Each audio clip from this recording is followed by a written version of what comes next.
Super Dirt late model driver Tyler Erb is refuting a report from Flow Racing that he was stepping away from the Lucas Oil late model dirt series moving forward in 2024 and would be running a true outlaw schedule or a true independent schedule moving forward.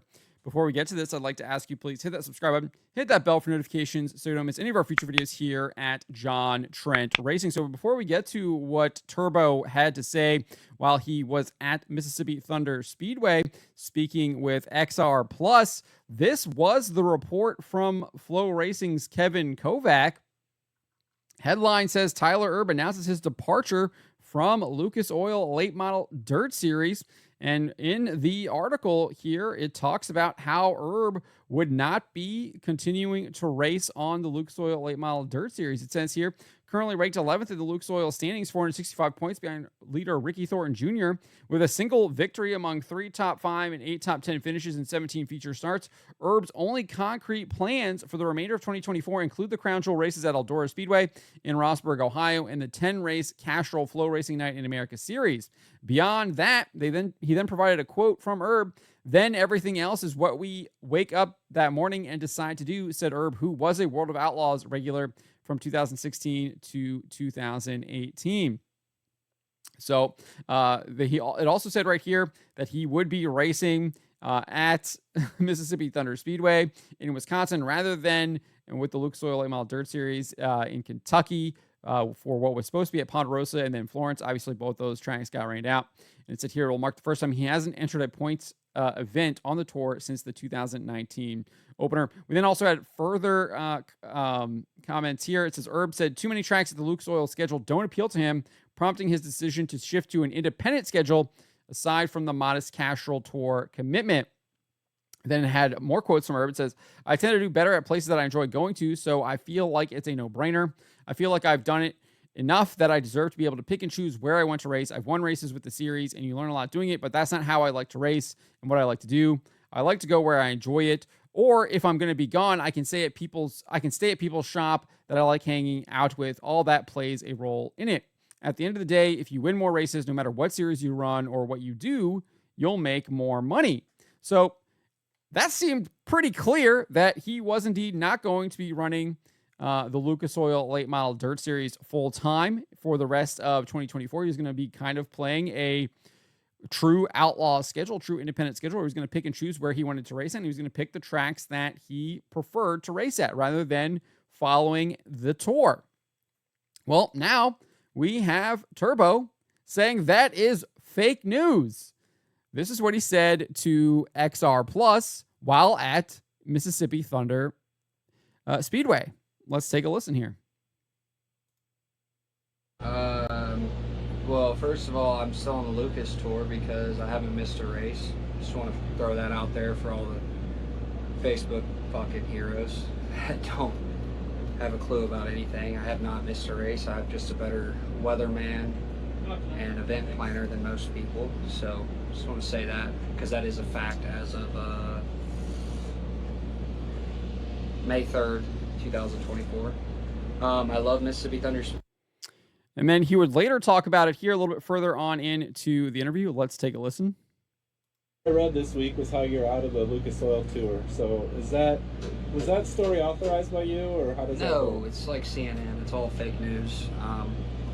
They get excited.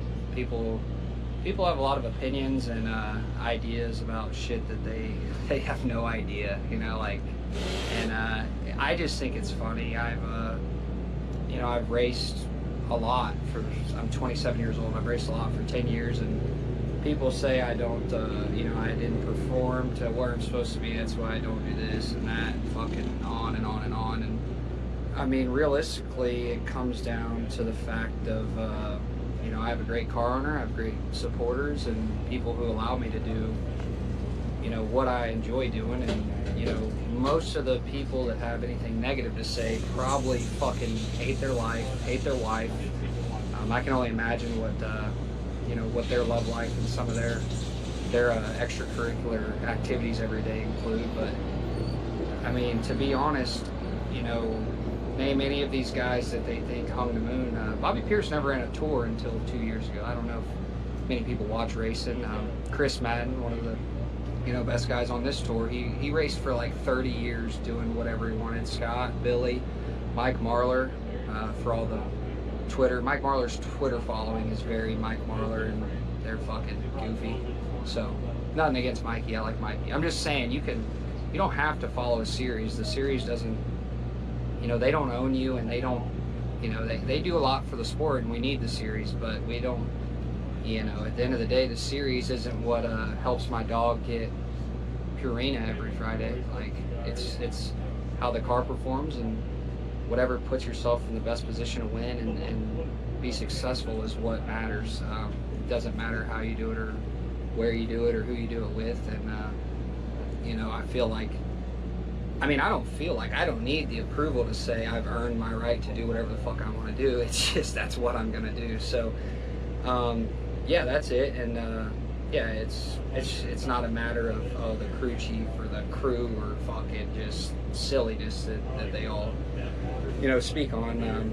At the end of the day, I enjoy racing. I love racing, and I love racing at good racetracks. And part of my agenda is to avoid shitholes at all costs. And that's part of what I enjoy doing. I want to go to racetracks that I enjoy pulling into, that I think the racing's really good, that I think everything about it is exciting for me, or is advantageous the word? That's a good word. Advantageous for me. So yeah, that's all it is. It's not about fucking selling t-shirts or any of that. Sorry, Dave, you can say fuck on TV.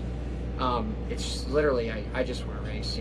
That's what's funny. I don't even run my Facebook, so it's just the stupid comments that I don't let it bother me, but I do read it. I read every single bit of it, because I think you should. If you're invested in what you do, you should read it, good, bad, everything in between, because I think all of that means something to me and my people. It's not like some people have the thought, if you don't read social media, that's better, and maybe it is, maybe it's not, but I believe that the good, bad, everything about it, you should just know what's going on. So somebody somewhere will say I'm wearing these headphones and I'm making fun of somebody or something, when really it's not a ploy, it's not like an act.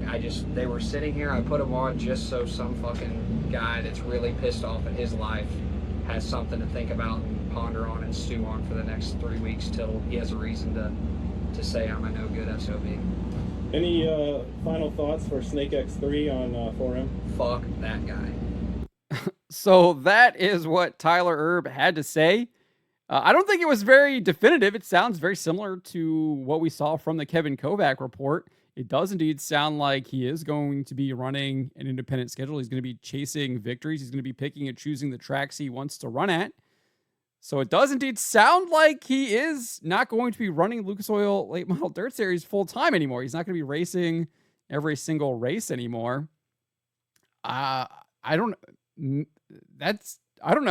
That's what it sounds like. That's what he kind of said.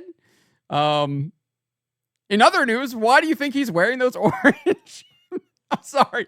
Why is he wearing those orange headphones? What is the meaning behind them? What could they be? Sorry, I can't help myself there. It's just too funny. But yeah, back to trying to be serious here. It sounds like he is going to be running an independent schedule. It sounds like he's going to be picking and choosing where he wants to go. It sounds like certain tracks he doesn't like and he doesn't want to go race there. And he's going to pick the tracks that he likes to race at when based on where they're competing at. Obviously, he chose to go race at the World Outlaws up in Wisconsin at Mississippi Thunder Speedway over the tracks in Kentucky, Ponderosa and Florence. Obviously, he did point to the fact that he had a better weatherman and event planner, noting that those tracks were likely going to be rained out. So he made the decision to go race with the World Outlaws on that assumption. So obviously, he still, and like he said, he hasn't missed any Lucas Oil Late Model Dirt races yet. But I mean, it does sound like he's talking about he is going to run an independent schedule. But at the same time, maybe he does still run Lucas Oil. He continues to run Lucas Oil, and when he thinks that it's going to rain, he's going to go race somewhere else that he likes. I mean, maybe that's what he's talking about. We'll see. We'll see if he doesn't show up to a Lucas Oil race that doesn't get rained out, and I guess that will be the real truth of the matter. But I think wherever he races, he's going to be good at. I mean, I think he's a great driver. I think he's highly entertaining. I love seeing him race. I love seeing him out there, just banging fenders with the guys. I mean, I think he's one of the top talents in super dirt late model racing, and I want to continue to watch him. I think he is one of the bigger draws wherever he races, whether that's Lucas Oil Late Model Dirt Series, whether that's World of Outlaws, whether that's Hunt the Front, whether that's just your Saturday night race, and they have a big money race, and he shows up to go and win. I think that Tyler Erb is a big draw. I like watching him race. But let me know what you guys make of what Tyler Erb had to say here. Let me know in the comments below. And specifically, let me know, what do you make of those orange headphones? What is their purpose?